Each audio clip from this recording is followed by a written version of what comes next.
જૂનાગઢ લોકસભા ચૂંટણી અંતર્ગત ગીર સોમનાથના વેરાવળમાં કોંગ્રેસનું મધ્યસ્થ કાર્યાલય ખુલ્લું મૂકવામાં આવ્યું। જૂનાગઢ લોકસભા ચૂંટણી અંતર્ગત ગીર સોમનાથના વેરાવળમાં કોંગ્રેસનું મધ્યસ્થ કાર્યાલય ખુલ્લું મુકાયું। સોમનાથના ધારાસભ્ય વિમલ ચુડાસમાના કાર્યાલયને લોકસભાનું મધ્યસ્થ કાર્યાલય બનાવાયું। ઉનાના પૂર્વ ધારાસભ્ય પુંજાભાઈ વંશના અધ્યક્ષસ્થાને કાર્યાલયને ખુલ્લું મુકાયું।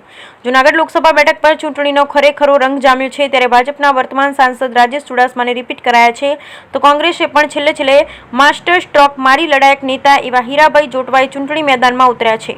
ત્યારે આજ રોજ ગીર સોમનાથ જિલ્લાના વડા મથક વેરાવળ ખાતે સોમનાથના ધારાસભ્ય વિમલ ચુડાસમાના કાર્યાલય પર જ લોકસભા બેઠકનું મધ્યસ્થ કાર્યાલય ઉનાના પૂર્વ ધારાસભ્ય પુંજાભાઈ વંશના હસ્તે ખુલ્લું મૂકવામાં આવ્યું હતું। આ તકે લોકસભા ઉમેદવાર હીરાભાઈ જોટવા, પ્રદેશ મહામંત્રી જયકર ચોટાઈ, નુસરત પંજા, જિલ્લા પ્રમુખ કરશન બારડ, આપના નેતા જગમાલવાળા તેમજ કોંગ્રેસના અને આપના અસંખ્ય કાર્યકર્તા બહેનો ઉપસ્થિત જોવા મળ્યા હતા। આ તકે વર્તમાન સરકાર પર આકરા પ્રહારો કરાયા હતા।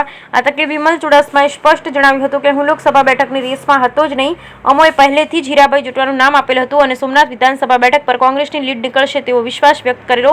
તો આપના નેતા જગમાલવાળાએ પણ જણાવેલ કે આપના અને મારા મત સોમનાથ વિધાનસભામાં 25,000થી વધુ તે તમામ મતો કોંગ્રેસમાં પડશે જેવી ખાતરી આપી હતી। આ તકે પુંજાભાઈ વંશે ભાજપ પર આકરા પ્રહારો કર્યા તેમજ કોંગ્રેસ આ વખતે હોમ ટુ બૂથનું કામ કરશે અને આ બેઠક કોંગ્રેસ જીતશે તેવો વિશ્વાસ વ્યક્ત કરેલ હતો।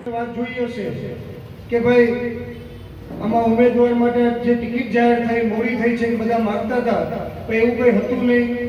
હીરાભાઈને તો 3 મહિના પહેલા જ મેં એમને અભિનંદન આપી દીધા હતા કે આપને ચૂંટણી લડવાની છે। મને કીધું આપને લડવી તો મારે લડવી નથી, મેં કીધું કે આપને લડવાની છે, હું ધારાસભ્ય તરીકે સેવા આપવા માંગુ છું।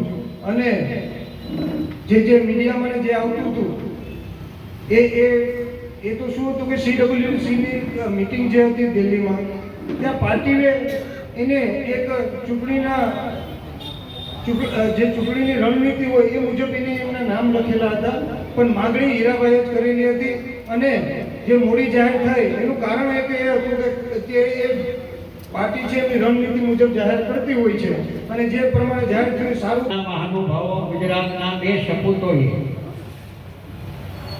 મહાત્મા ગાંધી અને સરદાર વલ્લભભાઈ પટેલે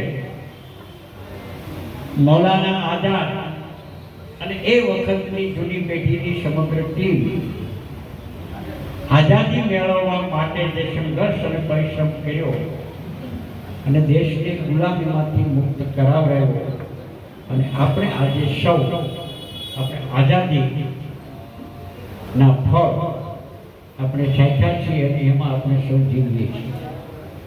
વિમલભાઈ, નુસરતભાઈ ગઠબંધનોને બધા લડવા માટે 1 to 1 ઉમેદવાર સામે રાખવાનું નક્કી કર્યું કે ભાઈ દેશની અંદર ભારતીય જનતા પાર્ટીની સામે આપણે એવા પ્રયત્ન કરીએ આખા દેશમાં કે એમની સામે એક જ ઉમેદવાર બીજો હોય તો આપણે રિઝલ્ટ સુધી પહોંચીએ અને કંઈક પરિવર્તન આવે।